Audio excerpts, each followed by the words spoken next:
साथियों नमस्कार। विद्या संकल्प चैनल पर आप लोग का स्वागत है। आधुनिक भारत के इतिहास का सीरीज चल रहा है। आज चैप्टर 4 है।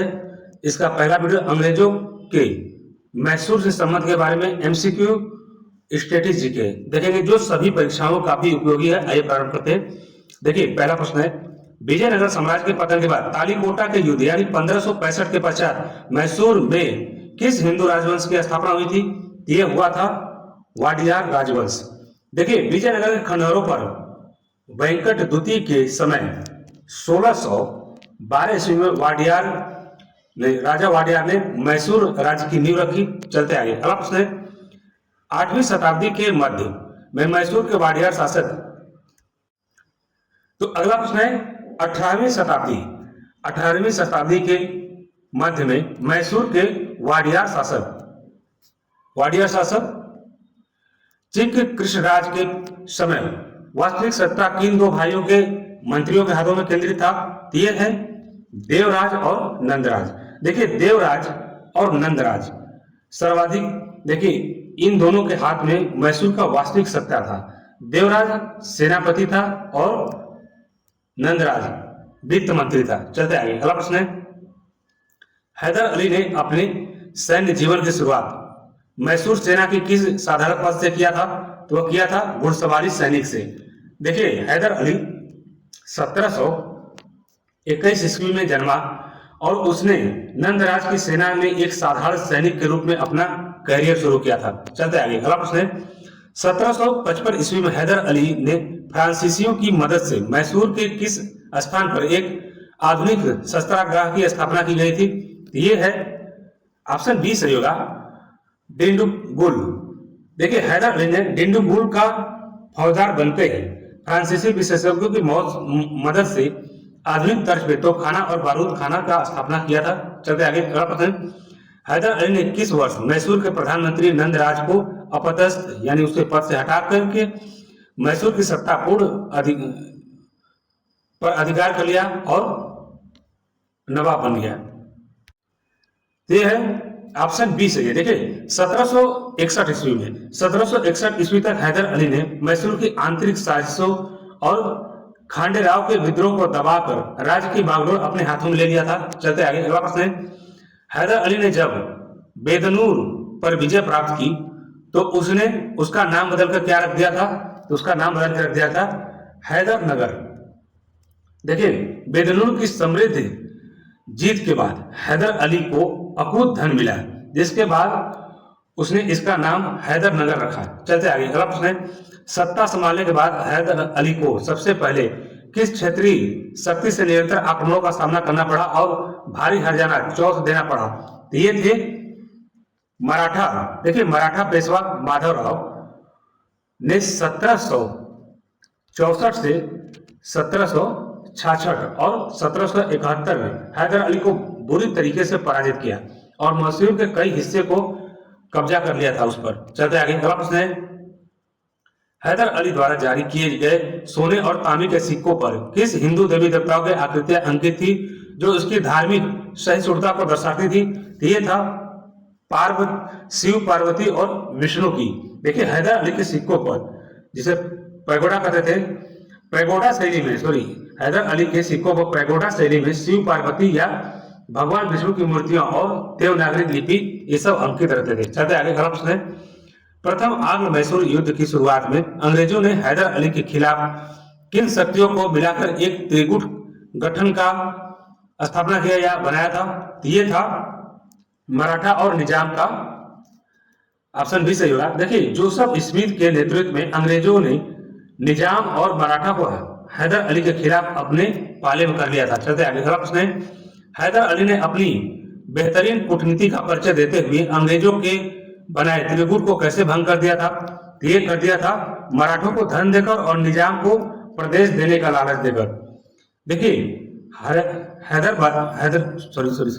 हैदर अली ने मराठों को 35 लाख रुपए दिए और निजाम को कर्नाटक की लूट का हिस्सा देने का वादा कर अपनी ओर मिला लिया था। चलते आगे। अगला प्रश्न है, प्रथम आंग्ल मैसूर युद्ध के दौरान मद्रास प्रेसिडेंटी का ब्रिटिश गवर्नर निम्नलिखित में से कौन था? तो वह था हैरी वेल्स्ट। देखिए इस युद्ध में यानी 1767 से लेकर 1769 ईस्वी के समय बंगाल और मद्रास के मामलों के दौरान हैरी वेसल्स गवर्नर पद पर था। चलते आगे क्रम से 1767 में लड़े गए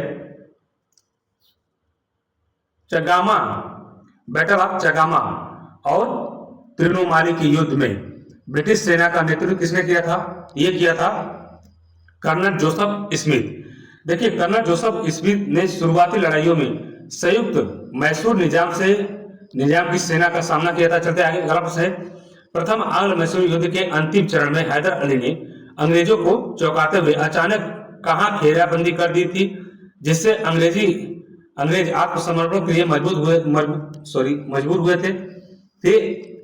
ऑप्शन बी सही होगा। देखिए हैदर अली तेजी से मार्च करते हुए मद्रास की दीवारों तक पहुंच गया, जिससे भयभीत होकर मद्रास काउंसिल को संधि करनी पड़ी थी। चलते आगे अगला प्रश्न है, अप्रैल 1769 ईस्वी में प्रथम आंग्ल मैसूर युद्ध की समाप्ति किस अपमानजनक संधि के माध्यम से हुई थी? ये हुई थी मद्रास की संधि, ट्रीटी ऑफ मद्रास। देखिए मद्रास की संधि के तहत दोनों पक्षों ने एक दूसरे के जीते हुए क्षेत्र लौटा दिए और अंग्रेजों ने संकट में हैदर अली की सैन्य मदद करने का वादा किया। चलते आगे अगला प्रश्न है, अंग्रेजों को भारत में युद्ध के मैदान में सीधे पराजित करने वाला पहला भारतीय शासक कौन था? ये था हैदर अली। देखिए हैदर अली प्रथम आंग्ल मैसूर युद्ध में अंग्रेजों को अपनी शर्तों को झुकने के लिए मजबूर करने वाला प्रथम विजेता था। चलते आगे अगला प्रश्न है, द्वितीय आंग्ल मैसूर युद्ध 1780 से लेकर 1784 ईस्वी के बीच में लड़ा जाता है। देखिए इस युद्ध में सबसे तात्कालिक और मुख्य कारण क्या था? ये ऑप्शन बी सही होगा, अंग्रेजों और फ्रांसीसी नियंत्रण वाले माहे बंदरगाह पर आक्रमण करना।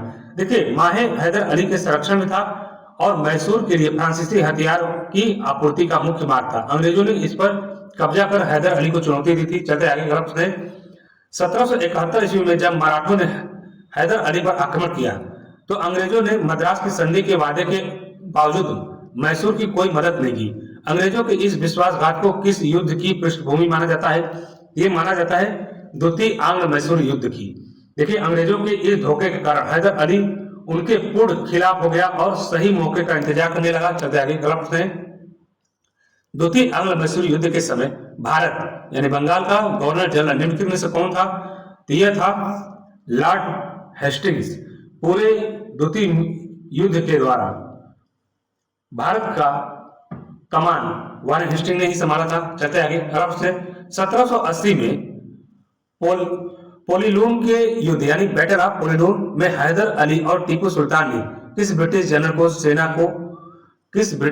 की सेना को बुरी तरह से हराकर बंदी बना लिया था? तो ये ऑप्शन बी सही होगा, कर्नल वैली की। देखिए टीपू सुल्तान और हैदर अली ने कर्नल वैली की सेना को काट कर रखा था, बुरी तरीके से उसको पराजित करके अंग्रेजों को करारी हार का सामना करना पड़ा था इसमें। चलते आगे अगला प्रश्न है, वारेन हेस्टिंग ने मद्रास की स्थिति संभालने के लिए आयरलैंड के किस अनुभवी कमांडर को थल सेना देकर मैसूर के खिलाफ भेजा था? ये था सर आयर कोट। देखिए सर आयर कोट ने आते ही कूटनीति से निजाम और मराठों को हैदर अली से अलग कर दिया था। चलते आगे अगला प्रश्न है, 1781 ईस्वी के लिए प्रसिद्ध युद्ध में सर आयरकोट ने हैदर अली को पराजित किया था, जिससे मद्रास और मैसूर का खतरा टल गया। तो ये है ऑप्शन ए सही होगा, पोर्टो नोवा का युद्ध, बैटल ऑफ पोर्टो नोवा। देखिए पोर्टो नोवा के युद्ध में हैदर अली की हार हुई, हालांकि उसकी मुख्य सेना सुरक्षित रही फिर भी। चलते आगे अगला प्रश्न है, द्वितीय आंग्ल मैसूर युद्ध के दौरान 7 दिसंबर 1782 को कैंसर या युद्ध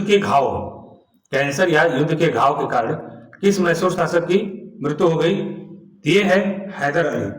देखिए युद्ध के बीच में हैदर अली की मृत्यु नारायण जरदोश यानी कैंसर के कारण हुई थी। ये हिंदी में नारायण जरदोश इसका बोलते हैं, जिसके बाद टीपू ने नेतृत्व संभाला। चलते आगे अगला प्रश्न है, पिता की मृत्यु के बाद टीपू सुल्तान ने युद्ध जारी रखा और 1783 ईस्वी में किस ब्रिटिश ब्रिगेडियर को सपरिवार आत्मसमर्पण करने के लिए मजबूर किया? यह है ब्रिगेडियर जनरल मैथ्यूज। देखिए टीपू ने बेदनूर में जनरल मैथ्यूज को हराकर अपनी सैन्य श्रेष्ठता को साबित किया। चलते आगे, अगला प्रश्न है, मार्च 1784 ईस्वी में दोनों पक्षों के बीच गतिरोध होने के कारण द्वितीय आंग्ल मैसूर युद्ध की समाप्ति किस संधि से हुई थी? यह हुई थी मंगलोर की संधि, ट्रीटी ऑफ मंगलोर। देखिए, टीपू सुल्तान और मद्रास के नए गवर्नर लॉर्ड मैकार्टनी के बीच मंगलोर की संधि हुई, जिसके तहत जीते हुए क्षेत्र एक दूसरे को वापस कर दिए। चलते हैं आगे, अगला प्रश्न है, मंगलोर की संधि पर वारेन हेस्टिंग अत्यधिक क्रोधित हुआ था। उसने किस गवर्नर के बारे में कहा था कि मैं मैकार्टनीज पर विश्वास नहीं करता? उसने एक ऐसी संधि की जो हमारी साख को मिट्टी में मिलाती है। यह लॉर्ड मैकार्टनीज। देखिए, हेस्टिंग इस संधि के पक्ष में नहीं था, क्योंकि उसका मानना था कि टीपू को पूरी तरह से कुचलने का मौका चला गया हाथ से। चलते आगे, अगला प्रश्न है, तो आज के लिए बस इतना ही, मिलते हैं अगले वीडियो में। Thank you.